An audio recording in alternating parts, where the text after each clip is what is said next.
This week we push aside our regular reporter roundtable as we bring you 4 area school superintendents to tackle some of the thorniest issues in education. From teachers to the future of arts programs, funding to mounting tensions over what your children are actually taught in the classroom.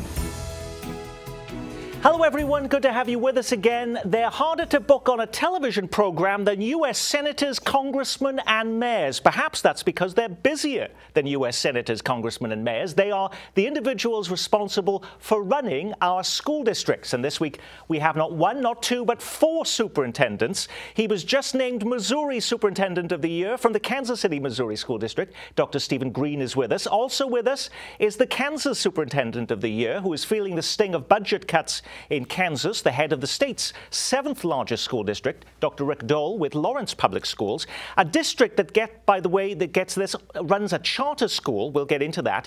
Due to an explosion of growth north of the river, the North Kansas City School District is now the largest district on the Missouri side of our state line. Superintendent Todd White is with us and making headlines for being the first district in the entire region to offer free preschool education for every child within its borders. Dr. Dennis Carpenter, Superintendent of the Hickman Mills School District. Gentlemen, thank you so much for being with us. We want to ask you this, to complete the sentence for us. My biggest headache as superintendent is blank, Dr. Green. Well, the legislative phase that we're in right now, this is my 4th year experiencing that, and the kind of twists and turns of that, and the time it takes, and the uncertainty around funding, the uncertainty around various bills that are put forth, and keeping track of those. House Bill 42 and other kinds of bills that have transfer, that have vacant building components in them, etc. That is. So it's all those legislative components that take up your headaches. What did you put down and list, Todd White? I don't get headaches, but what does keep me up at night is making sure that we can attract the best talent into our organization to specifically teach our students. Okay. Rick Dole in Lawrence. Unfortunately, that's an easy one for us right now. School funding is just in total disarray, and not only has funding been cut drastically, but the coffers at the state level continue to diminish, and so the unknown of whether we can continue to fund programs, attract quality teachers on a budget that most certainly will be significantly less takes a lot of my time. Okay, we're going to talk a lot about that on this program. Dr. Dennis Carpenter over in Hickman Mills, your biggest headache is blank. I have to concur with my colleague, Dr. Doyle, but it would be related to funding, but more so at a local level, and that is the whole notion of tax increment financing. And the way that those tax increment financing or tax abatements work in the Hickman Mills School District is proven to not be a sustainable solution in terms of our school district. Maybe it helps with economic development, but they underperform in our area and it costs our children. Okay, it's interesting because you are in a district, this is South Kansas City, and that includes the former Bannister Mall site, which is where Cerner is going to be building what is going to be the largest office development in the Missouri history, and that actually costs you money. Absolutely. We're excited to have Cerner as a neighbor, and they're going to do great things for our students in terms of partnerships and the like. But at the end of the day, we're a school district with $66 million in deferred maintenance that's out there, and Cerner, over the life of that TIF, conservative numbers tell us that they're going to abate about $400 million in taxes. Well, lawmakers, as we know, are making tough choices about education in our state capitals on both sides of the state line. You have to make tough choices too. If you could focus on just one area to transform your district, which would it be? Better teacher training, greater parental involvement, fewer and better assessments, a longer school day and year, or something else, Dr. White? Better teacher training. We really need to make sure that we're hiring the best and the brightest, and with the accountability measures that we currently face, but also with the challenges of future in terms of closing skill gaps between career and education, and we really need to attract the best and the brightest. Is teacher training your biggest thing too, Dr. Dole? I think that it's high on my list. Being in a university town, it's interesting because we have a pool of candidates that are ready to teach, and KU and others do a nice job with that, but education is changing rapidly, and the professional development that's needed for technology integration, for example, is ongoing and not inexpensive to do. Dr. Carpenter. Longer school day and year. Okay. Which is interesting because you have actually just started in the North Kansas City School District with 2 elementary schools and said we're going to bite the bullet and we're going to start a whole year curriculum with those 2 elementary schools. I'm sure there was a backlash from parents, or was there not a backlash? There wasn't. The program was voluntary, from the students to the parents to the teachers to the leadership. And I think doing it in that manner, people were able to choose whether that was good fit for them in terms of their own personal calendars and such, but we've had some really good response from our parents. So they're going to end in May and then start up again in June. June the 10th. But we're always told there's no money for this. It costs too much, and you've already identified that funding is a big issue on both sides of state line. How do you actually make that work? Well, there are some mechanisms with summer school funding that we can access, and so we added 31 days to the calendars for those 2 schools. So those students are actually going 208 days of school in general, but we're splitting it between summer school funding and then regular school funding that we get on a per pupil basis. Are any of you suggesting about adding a year-round school? I would certainly vote for that. Okay. Definitely. But you're not doing it currently? No, other than our summer school. Okay. We have an extensive summer school. Would that be what you would focus on too, if you were to dedicate your resources in just one area, Dr. Longer Green? school day and longer school year. Yes. More touches, more engagement. And so what stops you from doing that? Money? Money is a big factor Yeah. of that, and also making sure that, again, making sure that we have the right people in the right seats. None of you so far in the 2 questions I've asked have mentioned the T word in education, that is testing, testing, testing. In some places, tests and preparation for them are dominating the calendar and the culture of schools and causing undue stress for students and educators. That quote, by the way, comes not from an angry parent or a firebrand school leader, but the actual Education Secretary of the United States.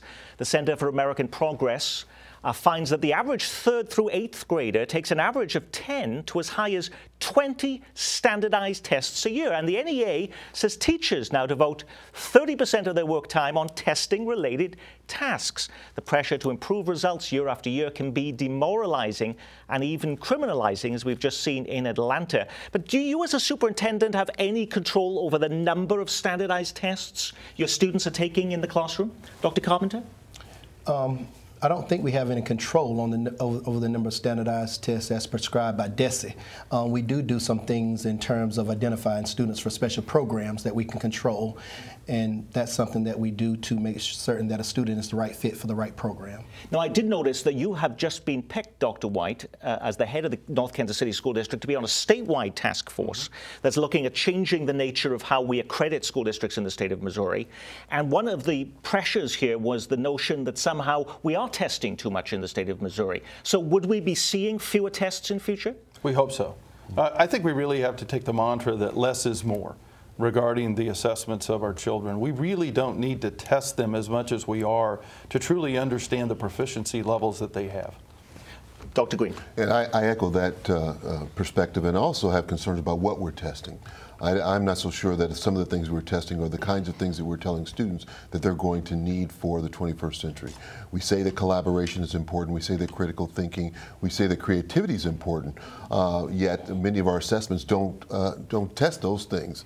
And so I have a concern not only about the volume of tests, but the what we're assessing. Well, this is a good point, because when we asked on our Twitter feed, what should we ask our superintendents, we had a number of tweets from individuals in our audience asking, are there better measurements that we could use to show how our students are performing rather than just a standardized test?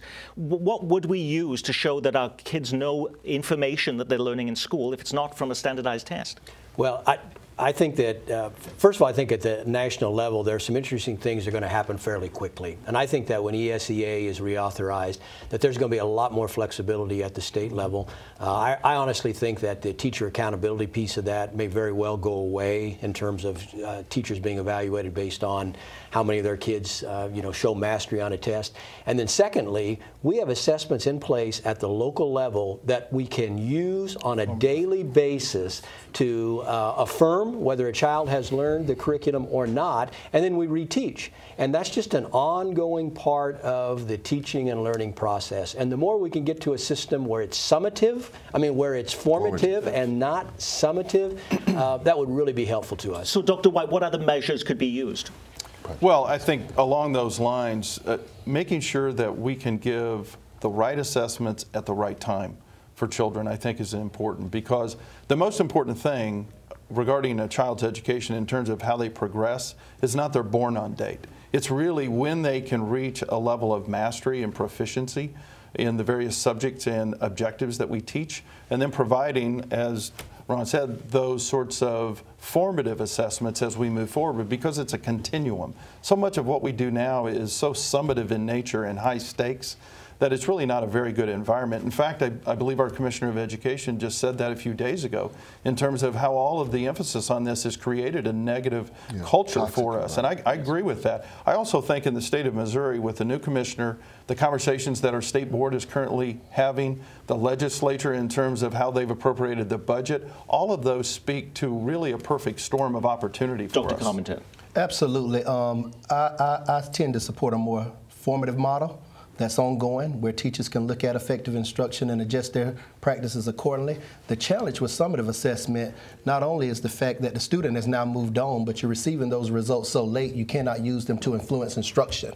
And our teachers are doing things every day that allow them to influence instruction. That's the most powerful form of assessment. Okay. When we asked about the thing that you could do most to transform your district, you mentioned, Dr. White, teaching, better teacher training. Right.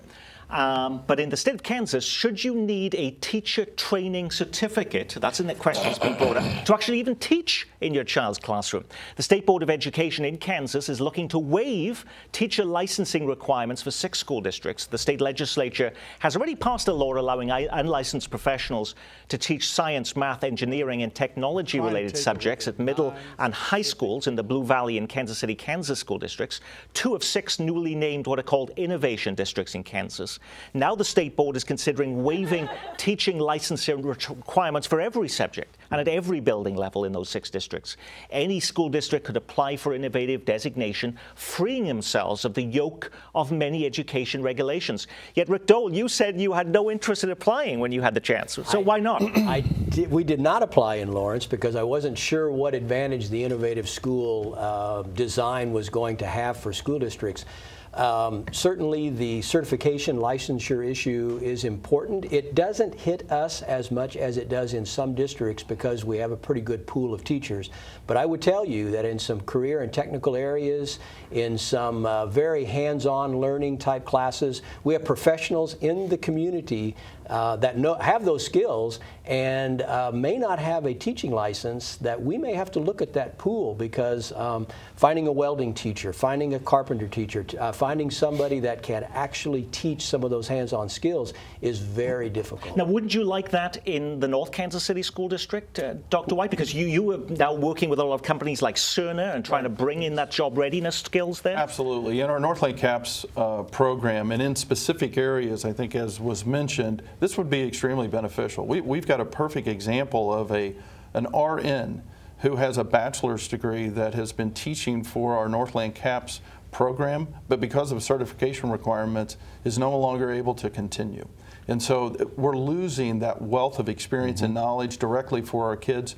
There's got to be a way that we can acknowledge that and have a licensure, a visiting scholar, for example, opportunity for our students to benefit from. Now, the issue of teaching has become a big one in the Hickman Mills School District, and you've been making news on this because you are actually rating very low in the number of the rate of teachers with advanced degrees in the Hickman Mills School District. And so there has been a move now to try and recruit and retain more folks with advanced degrees to be in the district. But that has come at the cost of cutting pay of some of those districts who've been there, some of those teachers who've been there for quite a long time. Absolutely. When I entered the district, this was a challenge that the board wanted me to attack immediately. In the 2 years that I've been around, we've lost 20 to 25% of our teachers each year to neighboring districts. And when the teachers come in with HR or do exit interviews or come in and speak with me, it becomes a no-brainer. They can gain $5,000 to $12,000, not even leaving the comfort of their home, driving over to a neighboring district. And unfortunately, it's those teachers we've invested in at the 8 to 12-year mark with those advanced degrees. So we've called it the donut hole in our district. So the board has wanted us to tackle that issue. We've tackled it, and we've closed it significantly. So although we had 74 teachers that were impacted negatively, we have over 400 teachers that are receiving a pay increase as we enter the upcoming school year. So we're excited. Yeah, but we've lost our money, Dr. Carpenter. We got 74 teachers not making as much. That feels like a demotion, a pay cut, demoralizing. Yes, but we did not tackle any particular group of teachers. We pulled specific arms out of our salary schedule, and by pulling those arms out, they impacted teachers across the spectrum. Yes. Dr. Green, did you want to weigh in on the teacher issue about having teachers without certification to be able to teach in the Kansas City, Missouri School District? Would you like that? I would concur that that kind of flexibility on certification certainly allows us to bring folks with expertise. You're talking about STEM areas as well. We have engineers, we have scientists here in this community that could bring a great deal of expertise to the table and deepen the content knowledge in the classroom and the rigor in the classroom. But there has to be a downside to all of this, and I have a daughter who is studying education to get a degree right now in education. I mean, there are skills that you get to, there's more than just what you actually know. Than just having somebody who's coming in from, say, an engineering firm coming to teach in the North Kansas City School District. Well, I think there have to be parameters, certainly. Really what we're accessing here is the real-life experience, the authenticity of the work experience that we can bring that to our students.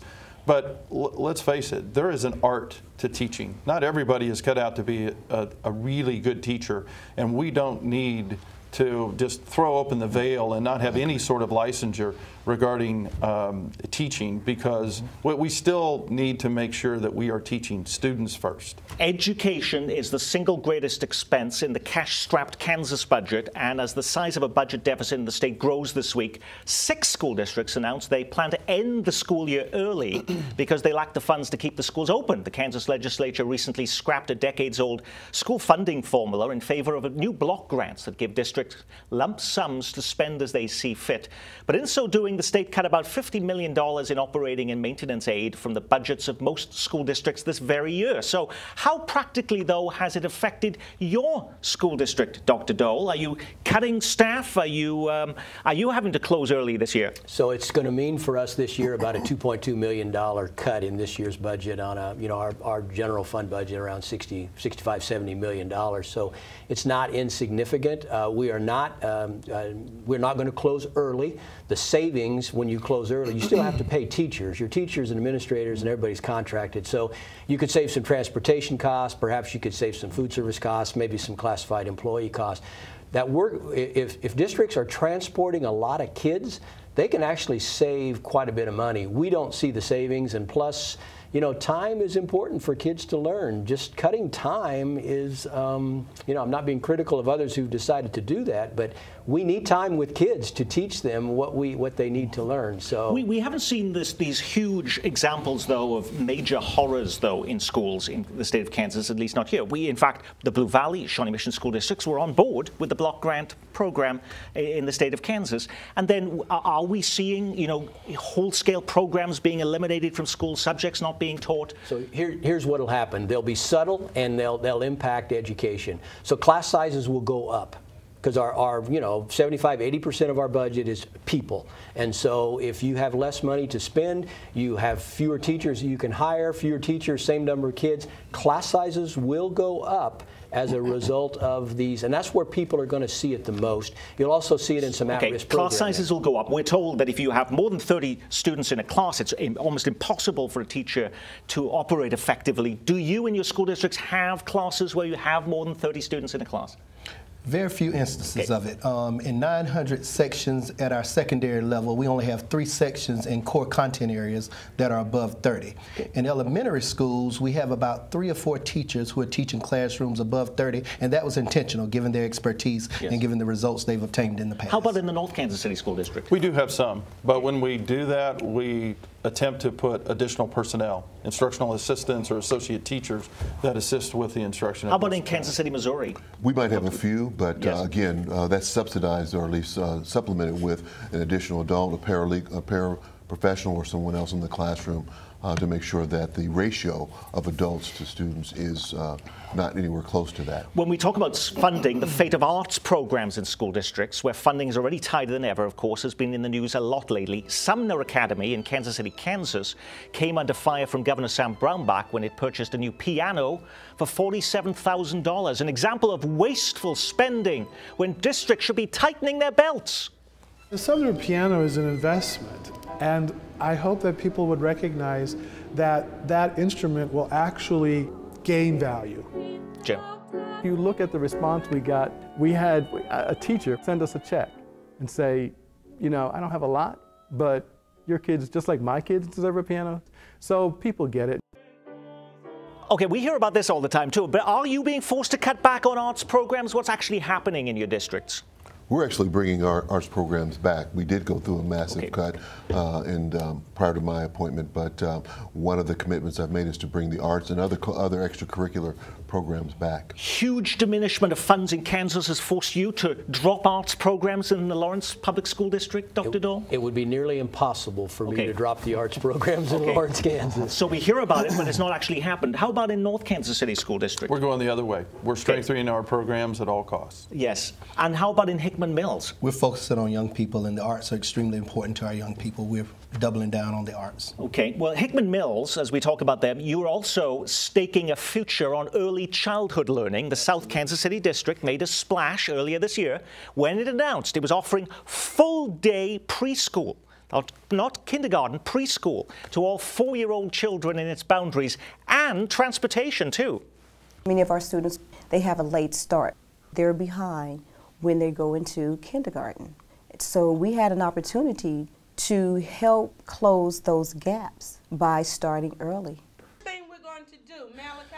Okay, Dr. Carpenter, we heard from Dr. White over in North Kansas City about extending the school year. That costs money. This is a huge undertaking. This has cost millions and millions of dollars to do this. You weren't getting pots of money from the state or federal government to do this. You had to make huge sacrifices. Huge sacrifices, but we believe it's important.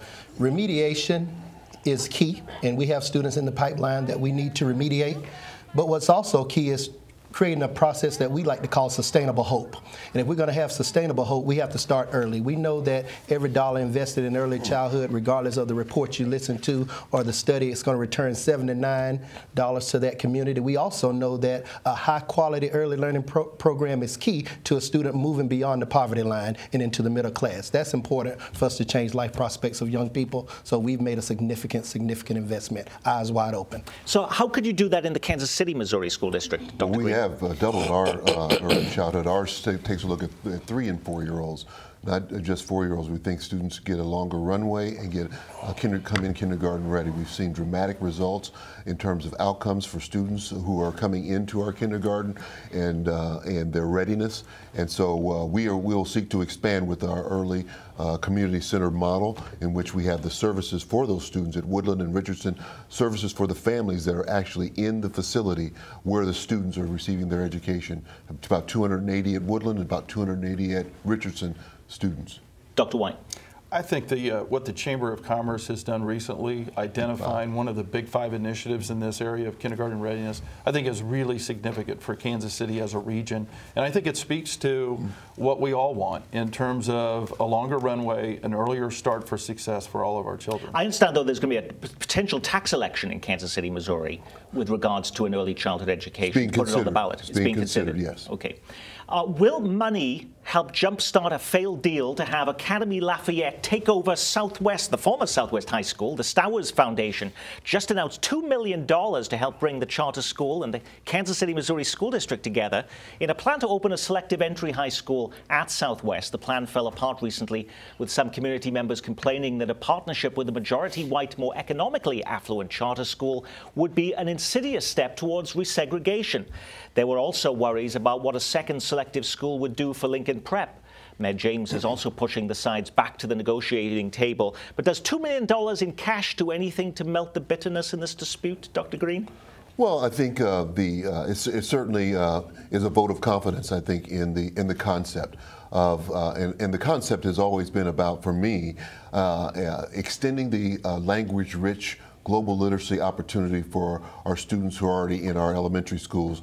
Foreign Language Academy and our Carver Dual Language, we have our students getting very excited about learning a language, very excited about global awareness, and then we don't have anything after that for them. Academy Lafayette has the same challenge. Yes. We decided to come together on that issue. Okay, but we have about 40% of the children in the boundaries here of the school district now going to charters. What is the advantage, though, to the Kansas City, Missouri School District of partnering with a charter school? Well, I think the answer is collaboration. I think it's going to get to a point where it's not just traditional public or charter. We need to look at collaborating. We expect our children to collaborate, and I think we need to find ways to work together. Now, interestingly, we never hear about this, ever, it seems, but there are actually charter schools in Kansas, and the Lawrence School District runs one of them.